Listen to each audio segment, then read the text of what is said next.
Hi, I'm Erin Alcorn, and I am a professional vocalist or opera singer.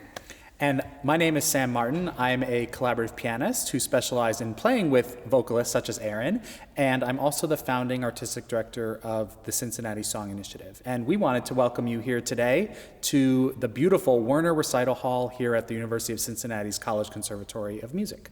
And we wanted to invite you into this immersive world because I don't know about you, Sam, but my favorite part about being a musician is the rehearsal and collaboration. And not a lot of people get to see classical music created that intimately. And we wanted to get you out of the traditional seat and into the experience itself.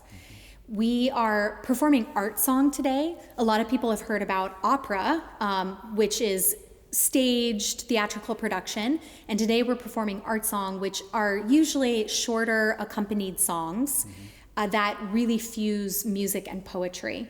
And they were, originally performed in intimate settings like people's homes and social circles and then concert halls. And not a lot of people have heard about Art Song, and it is what first made me fall in love with singing. And so Today's art song that we are sharing is called Last Night the Rain Spoke to Me by the American composer Lori Laitman, and it's set to a poem by Mary Oliver.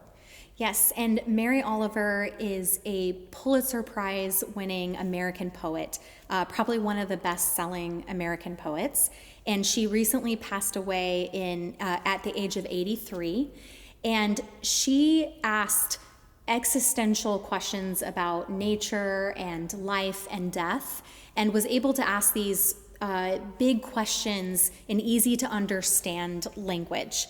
And she believed that by really noticing and acknowledging nature, it helped her understand herself and her place in this existence. And so in The Last Night the Rain Spoke to Me, by watching the water cycle, the rain coming back to the earth from the ocean, she notices that she has her own cycle, and that this moment in time is just a small part of a much longer and wonderful journey to be had. So yeah, and I can't think of a better composer to have set this beautiful poem than Lori Laitman, who is so moved by words. And she said herself, if a poem doesn't speak to her, she really has a tough time setting it to music. Well, obviously this poem spoke to her because it's an incredible setting for which she wrote music to set this poem. What's really special about this song by Lori is she infuses it with some of her most characteristic compositional qualities, most noticeably something that I want to share with all of you to draw your attention to. Erin and I, and all performers of Lori's songs, really need to work together to create a push and pull in the music to bring out the meaning of the poem. It's not always written into the music, but it's just a hallmark of Lori's style and her compositional language. It really accentuates the poem. And so I just wanted to share a little bit of a moment, the piano part, from a specific moment in the song to demonstrate this push and pull that you feel.